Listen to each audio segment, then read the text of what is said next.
నమస్కారం, ETV news కి స్వాగతం. ఈనాటి ముఖ్యాంశాలు. తెలంగాణ మున్సిపల్ ఎన్నికల్లో సత్తా చాటిన కాంగ్రెస్ 65 పురపాలికల్లో సంపూర్ణ మెజారిటీ, 13కే పరిమితమైన బీఆర్ఎస్.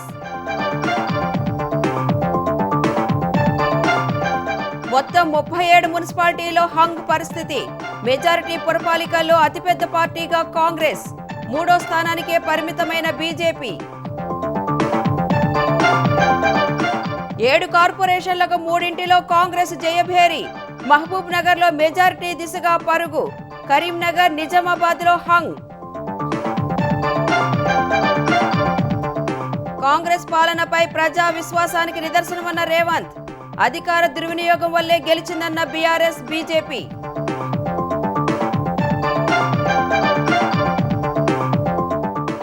ఏపీ ప్రజల తలసరి ఆదాయం రెట్టింపు చేయడమే లక్ష్యమన్న చంద్రబాబు, జగన్ రోడ్లపైకి వస్తుంటే జనం భయపడుతున్నారని వ్యాఖ్య. ఫీజు రియంబర్స్మెంట్ పై ఏపీ శాసన మండలిలో వాడివేడి చర్చ, ప్రభుత్వ వైఖరిపై వైసీపీ వాకౌట్, ప్రతిపక్షం ఆరోపణలు తిప్పికొట్టిన లోకేష్. బంగ్లాదేశ్ సార్వత్రిక ఎన్నికల్లో బీఎన్పీ విజయం, 212 స్థానాలు గెలిచినట్టు ప్రకటించుకున్న పార్టీ, తారిక్ రెహమాన్ కు మోదీ అభినందనలు.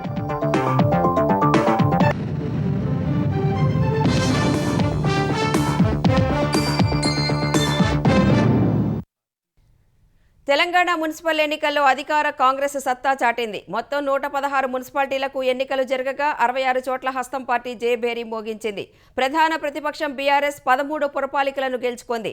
హంగ్ ఏర్పడిన చోట్ల కాంగ్రెస్ కు గట్టి పోటీ ఇచ్చింది. పంచాయతీ ఎన్నికల మాదిరిగానే బీజేపీ పురపోరులోనూ 3వ స్థానానికి పరిమితమైంది. ఒక్క మున్సిపాలిటీలో కూడా మెజార్టీ మార్క్ దాటలేదు.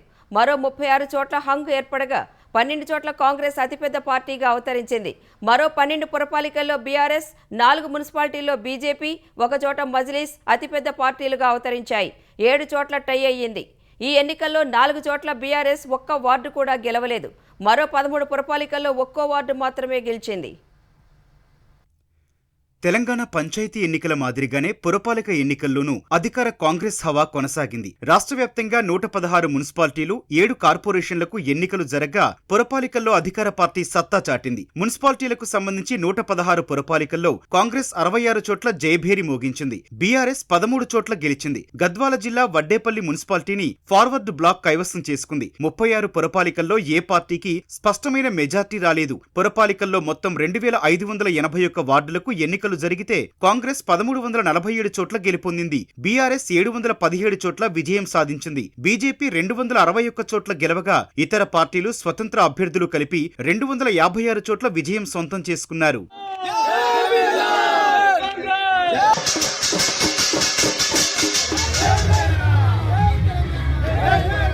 ఉమ్మడి మహబూబ్ నగర్ జిల్లాలో కాంగ్రెస్ పైచేయి సాధించింది. మొత్తం 18 పురపాలికల్లో 11 పురపీఠాల్ని కైవసం చేసుకుంది. బీఆర్ఎస్ ఫార్వర్డ్ బ్లాక్ చెరో మున్సిపాలిటీ పీఠాన్ని దక్కించుకున్నాయి. మిగతా 5 చోట్ల హంగ్ ఏర్పడింది. ఉమ్మడి ఖమ్మం జిల్లాలో కాంగ్రెస్ క్లీన్ స్వీప్ చేసింది.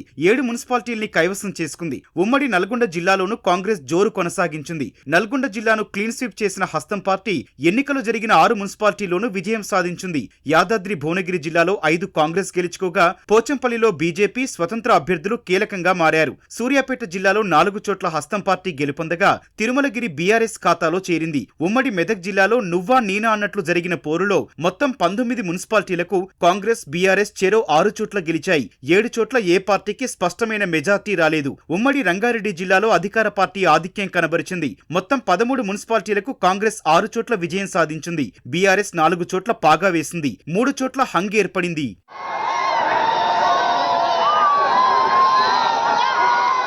ఉమ్మడి వరంగల్ జిల్లాలో కాంగ్రెస్ హవా కొనసాగింది. 12 మున్సిపాలిటీల్లో 7ంటిని కాంగ్రెస్ దక్కించుకుంది. తొర్రూరును బీఆర్ఎస్ గెలుచుకుంది. మిగతా 4 చోట్ల ఏ పార్టీకి స్పష్టమైన మెజార్టీ రాలేదు. ఉమ్మడి కరీంనగర్ జిల్లాలో కాంగ్రెస్ జోరు కనిపించింది. మొత్తం 11 మున్సిపాలిటీలకు కాంగ్రెస్ 7 చోట్ల గెలుపొందింది. కేటీఆర్ ప్రాతినిధ్యం వహిస్తోన్న సిరిసిల్లలో మాత్రం బీఆర్ఎస్ ఘన విజయం సొంతం చేసుకుంది. మిగతా 3 చోట్ల హంగ్ ఏర్పడింది.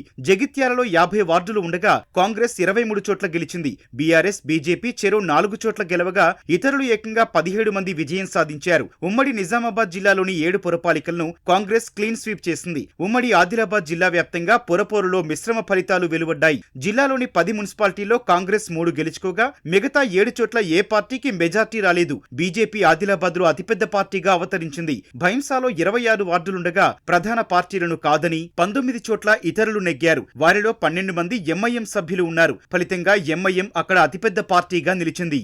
మేడ్చల్ జిల్లా అలియాబాద్ మున్సిపాలిటీ పరిధిలో ఉద్రిక్తత చోటు చేసుకుంది. ఏ పార్టీకి మ్యాజిక్ ఫిగర్ రాకపోవడం వల్ల బీఎస్పీ అభ్యర్థి కోసం కాంగ్రెస్, బీఆర్ఎస్ నాయకులు తమ వెంట తీసుకెళ్లడానికి ప్రయత్నం చేశారు. ఈ క్రమంలో ఇరు వర్గాల మధ్య తీవ్ర వాగ్వాదం జరిగింది. పోలీసులు ఇరు వర్గాలను లాఠీచార్జ్ చేసి చెదరగొట్టారు. అనంతరం అభ్యర్థిని కౌంటింగ్ కేంద్రంలోకి తీసుకొచ్చారు. పోలింగ్ కేంద్రం వద్ద బీఆర్ఎస్ అభ్యర్థులు పెద్ద సంఖ్యలో బీఆర్ఎస్ కార్యకర్తలు చేరుకుని ఆందోళనకు దిగగా పోలీసులు లాఠీలకు పని చెప్పారు.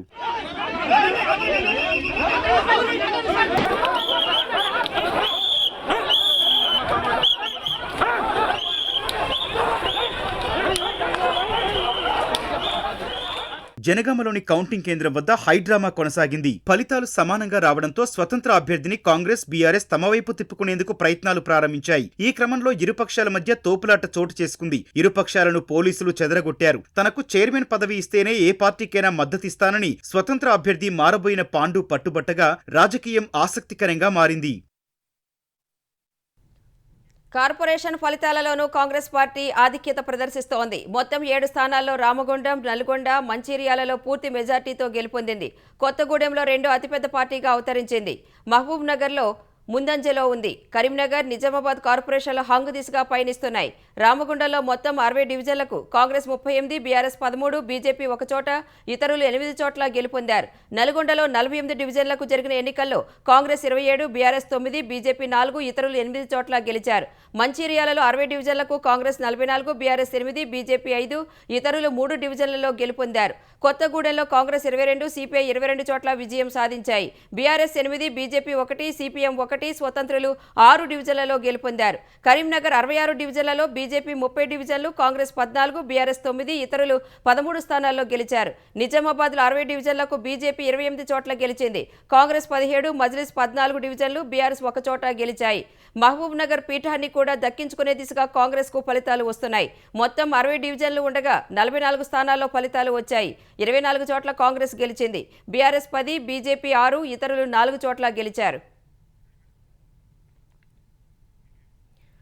మున్సిపల్ ఎన్నికల్లో ప్రజల తీర్పు తెలంగాణలో 2 ఏళ్ల ప్రజాపాలనకు సంపూర్ణ ఆమోదమని ముఖ్యమంత్రి రేవంత్ రెడ్డి అభివర్ణించారు. పేద, మధ్యతరగతి ప్రజల సంక్షేమం, ప్రపంచ స్థాయి ప్రణాళికలు, కార్యాచరణతో ప్రజాప్రభుత్వం అమలు చేస్తున్న అభివృద్ధి కార్యక్రమాలకు ప్రజలు ఈ తీర్పు ద్వారా తమ సంపూర్ణ ఆమోదం తెలిపారని ఎక్స్లో పోస్ట్ చేశారు. ఈ విజయం తమ బాధ్యతను మరింత పెంచిందని అన్నారు. రాష్ట్ర అభివృద్ధి, ప్రజల సంక్షేమం, పారదర్శక పాలనకు పునరంకితమవుతూ భవిష్యత్తులో ప్రతి మున్సిపాలిటీ, మున్సిపల్ కార్పొరేషన్లను గొప్పగా అభివృద్ధి చేసి ప్రజల నమ్మకాన్ని నిలబెట్టుకుంటామని తెలిపారు. ఈ విజయం లక్షలాది కాంగ్రెస్ కార్యకర్తల శ్రమ ఫలితమన్నారు. ప్రభుత్వ పథకాలను ప్రజల్లోకి తీసుకువెళ్లిన ప్రతి కార్యకర్తకు ఈ విజయం అంకితమని పేర్కొన్నారు. అటు మున్సిపల్ ఎన్నికల్లో కాంగ్రెస్ పార్టీకి ప్రజలు ఘన విజయం అందచేసి ప్రభుత్వానికి బ్రహ్మరథం పట్టారని టీపీసీసీ అధ్యక్షుడు మహేష్ కుమార్ గౌడ్ అన్నారు.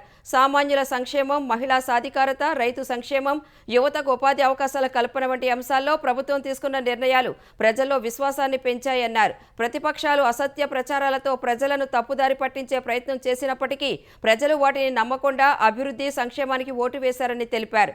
ఈ విజయంతో పట్టణ ప్రాంత ప్రజలు కూడా కాంగ్రెస్ వెంటే ఉన్నారని మరోసారి నిరూపితమైందని ఉప ముఖ్యమంత్రి బట్టి విక్రమార్క తెలిపారు. కాంగ్రెస్ పార్టీ చేపట్టినటువంటి సంక్షేమ అభివృద్ధి కార్యక్రమాలతో పాటు ప్రజల పట్ల ఈ ప్రభుత్వానికి ఉన్నటువంటి నిబద్ధతని ప్రజలు సంపూర్ణంగా గమనించారు కాబట్టే మేము ఈ భారీ మెజారిటీని సాధించగలిగామని చెప్పి ఈ సందర్భంగా మరొకసారి మనవి చేస్తూ రాష్ట్ర ప్రజలందరికీ కూడా హృదయపూర్వకమైనటువంటి ధన్యవాదాలు తెలియజేస్తా ఉన్నాను. ఇప్పటికైనా ప్రతిపక్షాలు చేస్తున్నటువంటి తప్పుడు ప్రచారాలని మానుకుని వాస్తవాలతోనే మాట్లాడితే బాగుంటుందని ఈ సందర్భంగా మనవి చేస్తూ మరొకసారి ప్రజలందరికీ ధన్యవాదాలు తెలియజేస్తాం. మున్సిపల్ ఎన్నికల్లో అధికార కాంగ్రెస్ పెద్ద ఎత్తున ప్రలోభాలు పెట్టడంతో పాటు అధికార దుర్వినియోగానికి పాల్పడినప్పటికీ బీఆర్ఎస్ మెరుగైన స్థానాలను సాధించిందని ఆ పార్టీ కార్యనిర్వాహక అధ్యక్షుడు కేటీఆర్ తెలిపారు. వీరోచితంగా పోరాటం చేసిన బీఆర్ఎస్ నేతలు కార్యకర్తలకు ధన్యవాదాలు తెలిపారు.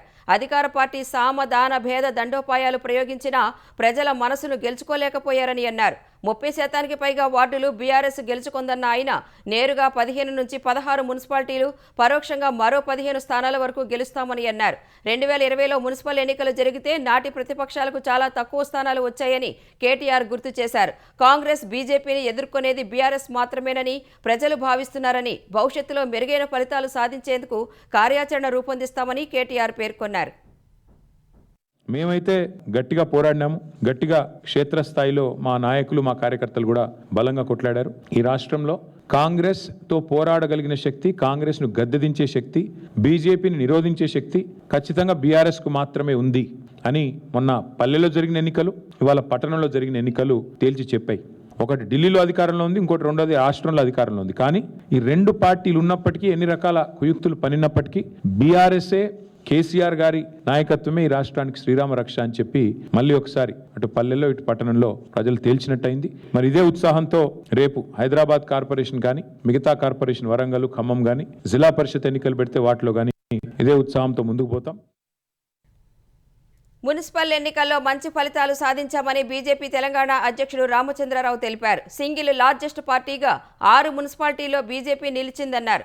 కాంగ్రెస్కు అనుకున్న ఫలితాలు రాలేదని, అనేక చోట హంగ్ ఏర్పడిందన్నారు. గతంలో గెలిచిన సీట్లలో సగం కూడా గెలవని బీఆర్ఎస్ 2వ స్థానంలో నిలిచామని చెప్పుకోవడం హాస్యాస్పదంగా ఉందన్నారు.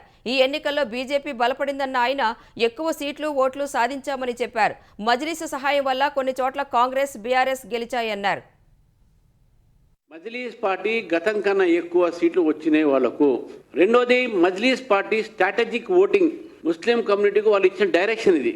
ఎక్కడైతే బీజేపీకు ఓటించే వ్యక్తులకు ఉంటుందో వాళ్ళకు ఓటేయండి. కాబట్టి మజ్లీస్ పార్టీ ఇచ్చినటువంటి ఒక స్ట్రాటజిక్ ఓటింగ్ వల్ల డైరెక్షన్ ముస్లిం కమ్యూనిటీకు ఈరోజు బీజేపీ ఎక్కడైతే గెలిచే అవకాశాలు ఉన్నాయో అక్కడ వాళ్ళు గెలిచే అవకాశాలు ఉంటే కాంగ్రెస్ పార్టీకి వేశారు. దానివల్ల కొంత మాకు సీట్లు చాలా తగ్గినాయి. ఆంధ్రప్రదేశ్ ప్రజల తలసరి ఆదాయం రెట్టింపు అయ్యేలా కూటమి ప్రభుత్వం పనిచేస్తోందని సీఎం చంద్రబాబు ఉద్ఘాటించారు. మంత్రులు, ఎమ్మెల్యేలు కూడా క్షేత్రస్థాయిలో లక్ష్య సాధనపై దృష్టి పెట్టాలని అసెంబ్లీలో సూచించారు. 20 నెలల కూటమి పాలనలో సాధించిన విజయాలను గుర్తు చేసుకుని రాబోయే 3 ఏళ్ల లక్ష్యాలను నిర్దేశించుకుందామన్నారు. వైసీపీ హయాం నాటి మద్యం కుంభకోణం, భూ అక్రమాలను ఎండగట్టిన సీఎం కల్తీ నెయ్యితో హెరిటేజ్ సంస్థకు సంబంధాలు అంటగట్టారని ధ్వజమెత్తారు.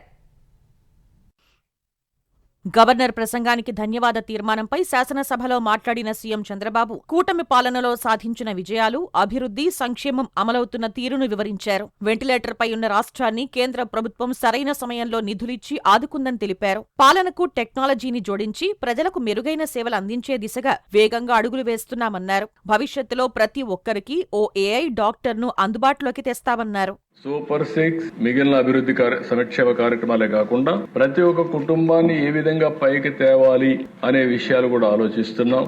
సమగ్ర అనే ఒక ప్రోగ్రాం పెట్టుకుని ప్రతి ఒక్క ఫ్యామిలీ కూడా అనలైజ్ చేస్తున్నాం. ఆర్టీసీలు అన్ని ఏసీ బస్సులు రావాలని, పేదవాళ్లు కూడా ఏసీ బస్సుల్లో తిరిగే పరిస్థితి రావాలని ఆకాంక్షిస్తున్నాం. మా ఆడబిడ్డలు 1000 బస్సులు ఆర్టీసీ బస్సులు, ఏసీ బస్సులు తీసుకొస్తున్నాం. గ్రాడ్యువల్ గా అన్ని బస్సులు కూడా ఏసీ బస్సులుగా కూడా కన్వర్ట్ చేసి పబ్లిక్ ట్రాన్స్పోర్టేషన్ కూడా ఇంప్రూవ్ చేస్తాం. అధ్యక్ష, సంజీవనిలో నేను ఒకటే మిమ్మల్ని కోరుతున్నా, ఇది ఒక గేమ్ చేంజర్ గా తయారవుతుంది. ఈ నెల 10వ తారీఖున బిల్ గేట్స్ కూడా ఇక్కడికి వస్తున్నాడు. వాళ్ళ గేట్స్ ఫౌండేషన్ తరపున గ్లోబల్ నాలెడ్జ్ టెక్నాలజీ తీసుకొచ్చే బాధ్యత ఆయన తీసుకున్నాడు. మనం కూడా దాన్ని డిజిటల్ హెల్త్ రికార్డ్స్ అని ఎస్టాబ్లిష్ చేశాం. తొందరలోనే ప్రతి ఒక్కరికి ఒక ఏఐ డాక్టర్ను కూడా ఇస్తాం. మీకు అందరికీ దాన్ని చూసుకొని మీరు ఏం తినాలి, ఏం తినకూడదు, మీ బాడీ ఎట్లుంది, ఇవన్నీ చెప్పే పరిస్థితి వస్తుంది. తిరుమల లడ్డూ కల్తీ విషయంలో వైసీపీ తీరుపై సీఎం ఆగ్రహం వ్యక్తం చేశారు. లడ్డూపై ఎక్కువ మాట్లాడకూడదనుకున్నప్పటికీ కొంతమంది కావాలనే భక్తుల మనోభావాలు దెబ్బతీస్తున్నారని విమర్శించారు. తిరుపతి లడ్డు ఇది చాలా సున్నితమైన సమస్య. అక్కడ జరిగింది మనం ఆ రోజు చెప్పకపోతే మన మీద అపచారం. రేపు ఏదైనా జరిగిందనుకోండి మీరు ఎందుకు చెప్పలేదని. కల్తీ లడ్డుకు హెరిటేజ్ ఎందుకు తీసుకొస్తారు అధ్యక్ష? నాకైతే అర్థం కాదనమాట. ఆ రోజు వివేకానంద రెడ్డి నేనే ముఖ్యమంత్రి సాక్షిలో వచ్చి గుండెపోటుతో చనిపోయాడు. అక్కడి నుంచి నాటకాలు. నెక్స్ట్ డే సాక్షాత్ ముఖ్యమంత్రి చేతిలో కత్తిపెట్టి నారాసుర రక్త చరిత్ర. అంటే ఒక వ్యక్తి చేసిన నేరాన్ని తప్పించుకోవడానికి ఎవరి మీదైనా తోసేయడానికి సాహసం చేస్తే ఏమనిపిస్తుందో నాకు అర్థం కాదు. ఇప్పుడు హెరిటేజ్కి ఏం సంబంధం నాకైతే అర్థం కావడం. ఒక నేరస్తులు ఏ విధంగా చేస్తారు, ఇది ఒక ఎగ్జాంపుల్ అని చెప్పి మాత్రం నేను తెలియజేస్తున్నా. జగన్ పరామర్శల పేరుతో రోడ్డుపైకి వస్తుంటే ప్రజలు భయభ్రాంతులకు గురవుతున్నారని సీఎం ఆక్షేపించారు. మద్యం విషయంలో అవకతవకలకు పాల్పడితే ఉపేక్షించబోమని హెచ్చరించారు. రాజకీయ ముసుగులో రాజకీయ నేతలే నేరాలు చేయడం మొదలు పెడితే ఏమవుతుందనేది మనం గుర్తుపెట్టుకోవాల్సిన అవసరం ఉంది. ఒక ప్రతిపక్ష నాయకుడు రోడ్డు మీద పోతున్నా అంటే ఆ రోజు ఏం జరుగుతుందని భయపడే పరిస్థితికి వస్తున్నా. ఇది మంచి పద్ధతి కాదు. ఎక్కడికి పోయినా దౌర్జన్యం చేయడం, రోడ్ అంతా బ్లాక్ చేయడం. విజయవాడ నుంచి గుంటూరుకు పోవాలంటే 6 hours. ఎవడు రోడ్డు మీదకి వచ్చిన వాడికి నరకం. ఏంటి అధ్యక్ష ఇవన్నీ? నేషనల్ హైవేస్ లో మీటింగ్లు పెట్టకూడదని, ఎక్కడ కూడా ట్రాఫిక్ జాములు కాకూడదని, ఈవెన్ విగ్రహాలు పెట్టకూడదని చాలా స్పష్టమైన ఆదేశాలు ఉన్నాయి అధ్యక్ష. అవి కూడా వైలేట్ చేసే పరిస్థితికి వచ్చారు. ఉత్తరాంధ్ర రాయలసీమలో సాగునీటి ప్రాజెక్టులన్నింటినీ పూర్తి చేస్తామన్న చంద్రబాబు నల్లమల సాగర్ కు తెలంగాణ ప్రభుత్వం అడ్డుపడటం సరికాదన్నారు. తెలుగు రాష్ట్రాల మధ్య వివాదాల పరిష్కారం దిశగా చర్చలకు సిద్ధమని తేల్చి చెప్పారు. అసెంబ్లీలో గవర్నర్ ప్రసంగాన్ని వైసీపీ సభ్యులు అడ్డుకోవడం హనుమంతుని ముందు కుప్పిగంతులు వేయటమేనని ఉప ముఖ్యమంత్రి పవన్ కళ్యాణ్ అన్నారు. అసెంబ్లీ బడ్జెట్ సమావేశాల సందర్భంగా గవర్నర్ ప్రసంగం ప్రేరణ ఇచ్చిందన్న పవన్, కూటమి అధికారంలోకి వచ్చాక అన్ని ప్రాంతాల్లో రోడ్లు, తాగునీటి సౌకర్యాలు కల్పిస్తున్నట్లు చెప్పారు. కేంద్రం నుంచి వచ్చిన జల్ జీవన్ మిషన్ నిధుల్ని గత ప్రభుత్వం పక్కదోవ పట్టించిందని పవన్ కళ్యాణ్ ఆరోపించారు. ముఖ్యమంత్రి చంద్రబాబు వైసీపీ తప్పిదాలను సరిదిద్ది రాష్ట్రాన్ని ముందుకు నడిపిస్తున్నారని పవన్ కళ్యాణ్ ప్రశంసించారు. గవర్నర్ శ్రీ అబ్దుల్ నజీర్ గారు గ్రేట్ స్కాలర్. అలాంటి ఉన్నతమైన వ్యక్తి ముందు ఆ 11 మంది సభ్యులు వారి ప్రసంగ సమయంలో వెల్లోకి వచ్చి రభస చేసిన విధానం చూస్తే నాకు ఒకటే అనిపించింది అధ్యక్ష, హనుమంతుడి ముందు కుప్పి గంతులు వేయడం. 151 నుంచి 11 సభ్యులకి పడ్డ వారిని చూసి మనం అందరం కూడా నేర్చుకోవాల్సింది, గుర్తుపెట్టుకోవాల్సింది వాజ్పేయి గారి మాటల్లో, democracy రెsts on one belief, and that is when leaders cannot solve the problems, the people will. It's no problem we cannot tackle, no challenge we cannot face, no opportunity we cannot seize. Jai Hind and Jai Bharat. Viksit Bharat 2047 అనేది కేవలం నినాదం కాదని దేశ ప్రతిజ్ఞ అని ప్రధాని నరేంద్ర మోదీ తెలిపారు. సేవా తీర్థ్, కర్తవ్య భవనాలను ప్రారంభించిన ప్రధాని వికసిత్ భారత్ సాధనలో ప్రజలంతా తమతో చేతులు కలపాలని కోరారు. ఈ సందర్భంగా 100 రూపాయల ప్రత్యేక నాణ్యాన్ని విడుదల చేశారు. తమ పాలనలో 25 కోట్ల మంది ప్రజలు పేదరికం నుంచి బయటపడినట్లు చెప్పారు. సేవా తీర్థ్లో ప్రతి క్షణం దేశహితం కోసమే పనిచేస్తామని ప్రధాని వెల్లడించారు. ఈ కొత్త భవనాలు దేశ గౌరవాన్ని మరింత పెంచుతాయన్నారు. సేవా తీర్థ్ అనేది కేవలం పేరు కాదని, ఇదో సంకల్పమని ప్రధాని మోదీ స్పష్టం చేశారు. బ్రిటిష్ ఇండియా హయాంలో కట్టిన ఈ భవనాలను చూస్తే బానిసత్వపు ఆనవాళ్లు గుర్తుకు వస్తాయన్నారు. వికసిత్ భారత్ లక్ష్య సాధనలో భాగంగా బానిసత్వపు ఆనవాళ్ల నుంచి బయటపడాలని పేర్కొన్నారు. సేవా తీర్థ్, కర్తవ్య భవన్ మన స్వేచ్ఛ, స్వయం పాలనకు సంకేతంగా నిలుస్తాయని తెలిపారు. సౌత్ బ్లాక్, నార్త్ బ్లాక్ భవనాలను మ్యూజియంగా మారుస్తామని వెల్లడించారు. ఫీజు రియంబర్స్మెంట్ బకాయిలపై ఏపీ శాసన మండలిలో ప్రశ్నోత్తరాల్లో వాడివేడి చర్చ జరిగింది. 7,800 కోట్లు బకాయిలు ఉంటే 1,200 కోట్లు మాత్రమే చెల్లించేందుకు ఆదేశాలు ఇచ్చారని వైసీపీ ఎమ్మెల్సీలు అన్నారు. 2014-19 బకాయిలకు సంబంధించి 224 కోట్ల రూపాయల ఫీజు రియంబర్స్మెంట్ బకాయిలను వైసీపీ ప్రభుత్వం 5 ఏళ్ల పాటు చెల్లించలేదని మంత్రి డోలా బాల వీరాంజనేయ స్వామి తెలిపారు.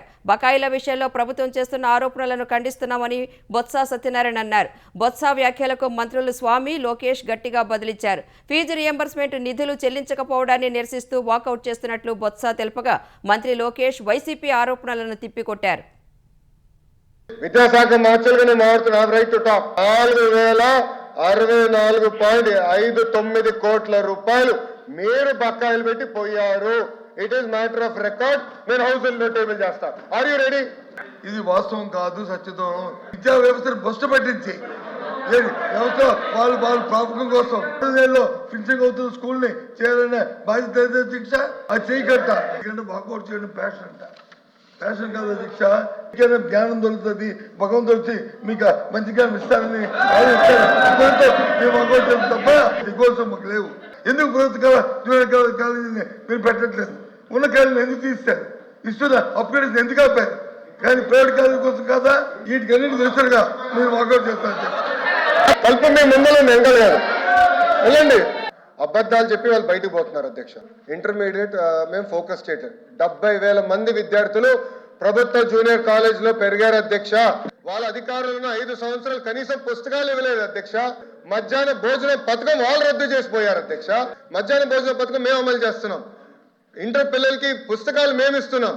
ఇంటర్ పిల్లలకి ఇప్పుడు సెపరేట్ గా ట్రైనింగ్ ప్రోగ్రామ్ పెట్టి 100 డే యాక్షన్ ప్లాన్ పెట్టి ప్రైవేట్ రంగంతో ధీటుగా మేము పోటీ పడాలి లక్ష్యంతో మేమున్నాం అధ్యక్ష. ఆంధ్రప్రదేశ్లోని అన్ని దేవాలయాలకు సదుపాయాలు కల్పించేందుకు కూటమి ప్రభుత్వం కట్టుబడి ఉందని ఉప ముఖ్యమంత్రి పవన్ కళ్యాణ్ తెలిపారు. శ్రీకాళహస్తి క్షేత్రం గిరి ప్రదక్షిణ మార్గానికి ఆయన వర్చువల్గా శంకుస్థాపన చేశారు. ఈ కార్యక్రమంలో ఆంధ్రప్రదేశ్ దేవాదాయ శాఖ మంత్రి ఆనం రామనారాయణ రెడ్డి సహా పలువురు అధికారులు పాల్గొన్నారు. పుణ్యక్షేత్రాలు, దేవాలయాల మార్గాలపై ప్రత్యేక దృష్టి సారించినట్లు పవన్ కళ్యాణ్ తెలిపారు. బంగ్లాదేశ్ పార్లమెంటు ఎన్నికల్లో బంగ్లాదేశ్ నేషనలిస్టు పార్టీ బీఎన్పీ ఘన విజయం సాధించింది. మొత్తం 299 పార్లమెంటు స్థానాలకు జరిగిన పోలింగ్లో మిత్రపక్షాలతో కలిపి 212 స్థానాల్లో విజయం సాధించినట్టు బీఎన్పీ ప్రకటించింది. జమాత్-ఏ ఇస్లామీ పార్టీ 70 సీట్లు గెలుచుకుంది. ఇతర పార్టీలు, స్వతంత్రులు మిగిలిన స్థానాలు గెలుచుకున్నారు. బీఎన్పీ నేత తారిక్ రెహమాన్ నేతృత్వంలో ప్రభుత్వ ఏర్పాటుకు సిద్ధమవుతున్నట్లు వెల్లడించింది. ఎన్నికల ఫలితాలపై అధికారిక ప్రకటన వెలువడాల్సి ఉంది. ప్రభుత్వ ఏర్పాటుకు కావలసిన మెజార్టీ మార్కును బీఎన్పీ దాటేసింది. ఈ ఎన్నికలో తారిక్ రెహమాన్ ఢాకా 17, బోగ్రా 6 స్థానాల నుంచి బరిలోకి దిగారు. ఈ 2 చోట్ల కూడా ఆయన విజయం సాధించారు. ఎన్నికలకు కొన్ని రోజుల ముందే రెహమాన్ తల్లి ఖలీదా జియా మరణించారు. ఈ నేపథ్యంలో ఎన్నికల విజయోత్సవాలను వాయిదా వేయాలని పార్టీ కార్యకర్తలను రెహమాన్ అభ్యర్థించారు. సాధారణ ప్రార్థనలు మాత్రమే నిర్వహించాలని పిలుపునిచ్చారు. బంగ్లాదేశ్ ఎన్నికల్లో విజయం సాధించిన బంగ్లాదేశ్ నేషనలిస్టు పార్టీ బీఎన్పీకి ప్రధాని నరేంద్ర మోదీ అభినందనలు తెలిపారు. నిర్ణయాత్మక విజయం సాధించిన బీఎన్పీ నేత తారిక్ రెహమాన్కు ఎక్స్ వేదికగా ప్రధాని అభినందనలు తెలిపారు. బంగ్లాదేశ్ ప్రజల విశ్వాసాన్ని ఈ విజయం నిరూపించిందన్నారు. ఇరు దేశాల ఉమ్మడి అభివృద్ధి లక్ష్యాలను ముందుకు తీసుకువెళ్లేందుకు రెహమాన్తో కలిసి పనిచేయడానికి ఎదురు చూస్తున్నట్లు పేర్కొన్నారు. ప్రజాస్వామ్య, ప్రగతిశీల, సమ్మిళిత బంగ్లాదేశ్కు భారత్ మద్దతుగా ఉంటుందని వెల్లడించారు. బహుముఖ సంబంధాల బలోపేతం కోసం ఇరు దేశాలు కృషి చేయాలని ప్రధాని పిలుపునిచ్చారు.